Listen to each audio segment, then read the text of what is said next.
आज इस महत्वपूर्ण बिल के समर्थन में मैं खड़ा हुआ हूं। इसके समर्थन में मुझसे पहले के वक्ताओं ने भी इसके बिल के समर्थन में अपनी बात कही। इसी सदन ने, पार्लियामेंट ने जीएसटी को पहले पास किया और 1 जुलाई को जब इसको रोल आउट किया गया तो मुझे लगता है आजादी के बाद कोई सबसे बड़ी बात इस देश में कोई हुई तो जीएसटी की एक बहुत बड़ी उपलब्धि इस देश में रही है। लेकिन जम्मू कश्मीर के बिना वो अधूरी थी। 1 जुलाई के बाद 5 जुलाई एक ऐसा दिन आया जब जम्मू कश्मीर की विधानसभा में वहां के राजनीतिक दलों ने जीएसटी के बिल को वहां पर भी पास किया और माननीय राष्ट्रपति जी ने 8 जुलाई को जनसूचना जारी करते हुए central goods and services tax extension to Kashmir ordinance और integrated goods and services tax extension to Kashmir ordinance 2017 इसकी जनसूचना जारी की।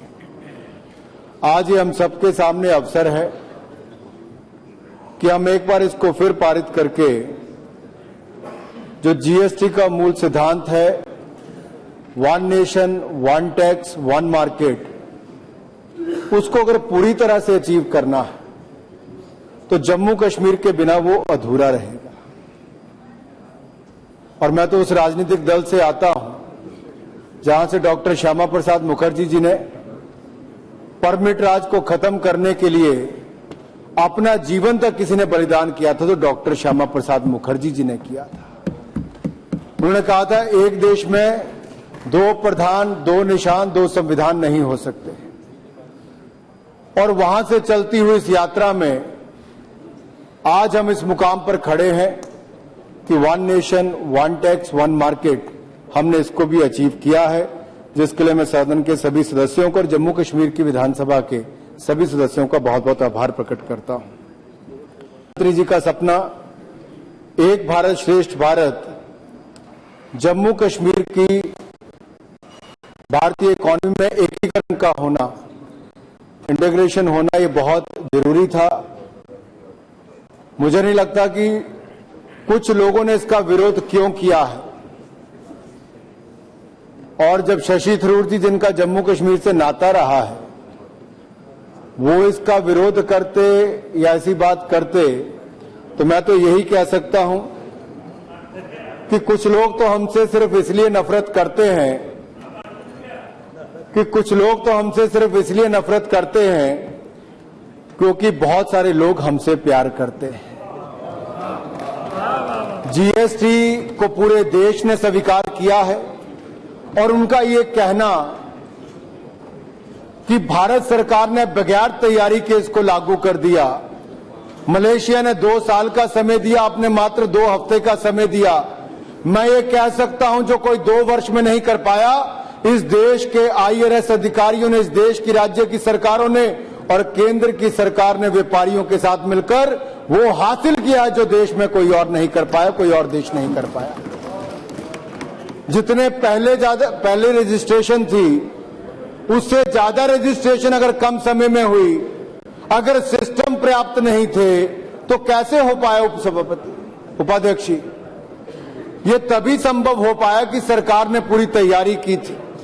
ये तभी संभव हो पाया कि 52,000 से ज्यादा अधिकारियों को इसके लिए प्रशिक्षण दिया गया था। राज्य के और केंद्र के अधिकारियों को प्रशिक्षण दिया गया और तभी जाकर ये सफलता प्राप्त हुई।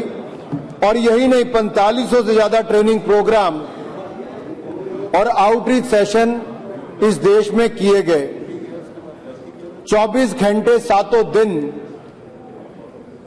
कॉल सेंटर यहां पर उपलब्ध करवाया गया है। 4000 से ज्यादा कॉल्स उस पर आती हैं।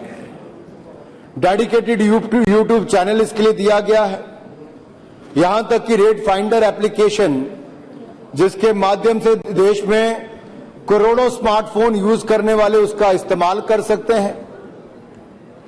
और मुझे तो इस बात का भी दुख होता है कि कल जिस तरह से वित्त मंत्री जी ने बड़े विस्तार में अपनी बात रखी, इस पर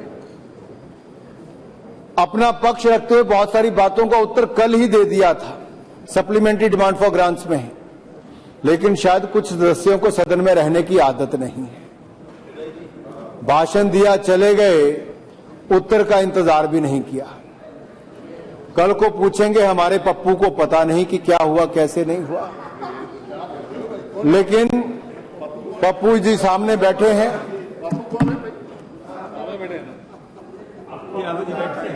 और मुझे लगता है अच्छा इसीलिए तो किया गया, इसीलिए किया था, इसीलिए किया था।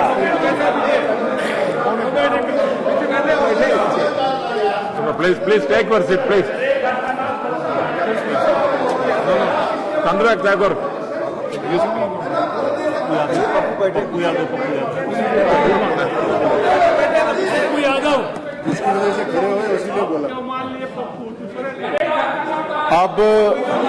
अब कांग्रेस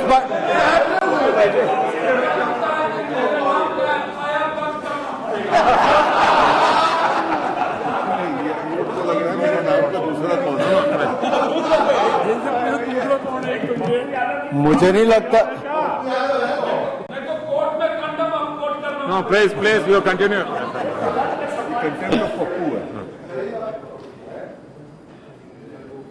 अब कंटेम्प्ट ऑफ पप्पू भी होने लगा, पता नहीं।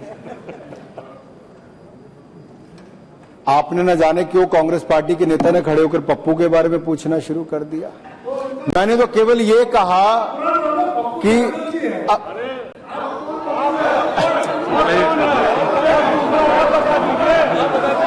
आप क्या समझे, बता दीजिए, आपको क्या लगा कौन है? किसके सिर पे?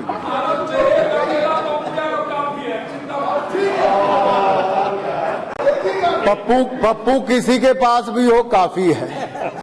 इससे भला किसका होता मैं इसमें नहीं जाना चाहता।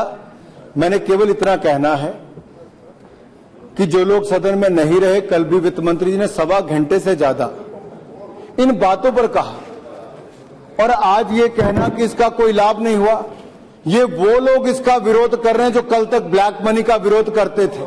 सुप्रीम कोर्ट के आदेश के बावजूद जिनकी पार्टी 4 साल तक एक कमेटी नहीं बना पाई काले धन के, हमारी सरकार ने पहले दिन आकर पहली कैबिनेट में जस्टिस एपी शाह की अध्यक्षता में काले धन पर कमेटी बनाने का काम किया था।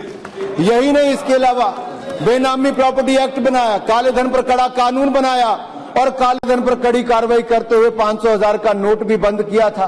आप कल तक विरोध करते थे, लेकिन देश के लोगों ने कतार में खड़े होकर नोटबंदी का समर्थन भी किया, क्योंकि वो देश को आगे ले जाना चाहते थे।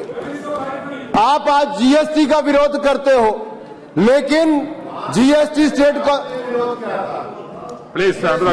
स्टेट काउंसिल की मीटिंग में 29 राज्यों 7 यूनियन टेरिटरीज के जो जितने भी वहां से अधिकारी आए, वहां के प्रतिनिधि आए, सबने मिलकर रेट तय किए। आज शशि जी का ये कहना कि आपने ये क्यों किया, अगर इससे महंगाई कम हो रही है, इससे गरीब को राहत मिलती है, तो आपके पेट में दर्द क्यों होता है? ये हमने देखा है।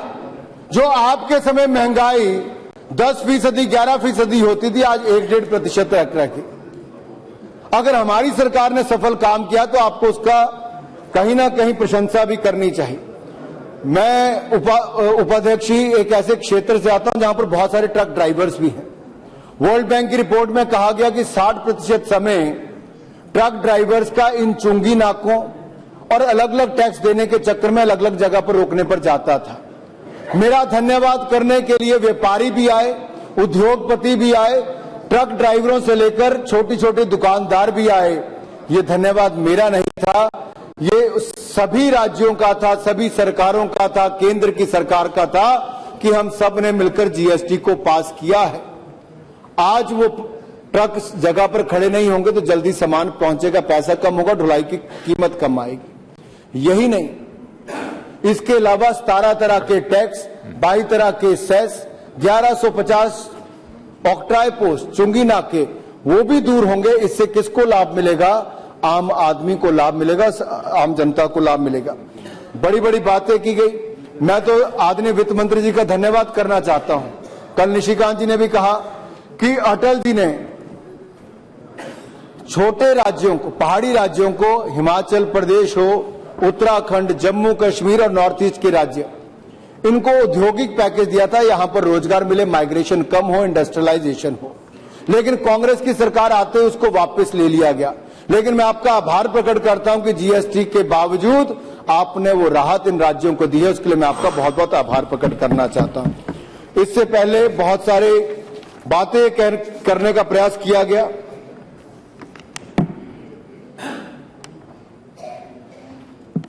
कि GST is higher than VAT, लेकिन अगर मुझे लगता है अगर आप उसके विस्तार में जाएं तो एक्साइज ड्यूटी और वैट को निकालकर जीएसटी उससे कम होता है, जहां तक मेरी जानकारी है। केवल अगर उसको आप गिनेंगे जैसे पहले होता तो आज उसके टैक्स उससे ज्यादा चले जाएंगे, जीएसटी उससे कम है। और यही नहीं, ये कहा गया कि इंटरनेट हर समय चाहिए रिटेलर को, ये कहा गया कि उसको 37 बार अपनी रिटर्न फाइल करनी चाहिए। मुझे लगता है बिल्कुल झूठ है। मैं चाहूंगा वित्त मंत्री जी इनको एक बार फिर बताएं, आपको 37 बार रिटर्न फाइल नहीं करनी है, आपको महीने में केवल एक बार करनी है। 2 बार ऑटो पायलट जनरेट होती है वो, उसमें कृपया करके अपनी जानकारी सुधार लीजिए, नहीं तो आप नीचे भी भ्रमित करेंगे। पार्लियामेंट की लाइब्रेरी में भी यहां पर एमपीज को सीखने के लिए यहां पर प्रावधान किया गया है, उसमें आप और जानकारी ले सकते हैं। ये पूछा गया कि आईडी होनी जरूरी है, ये बहुत पहले उत्तर दे दिया गया। जो प्रोविजनल आईडी है वही आपका फाइनल जीएसटीएन नंबर भी होगा।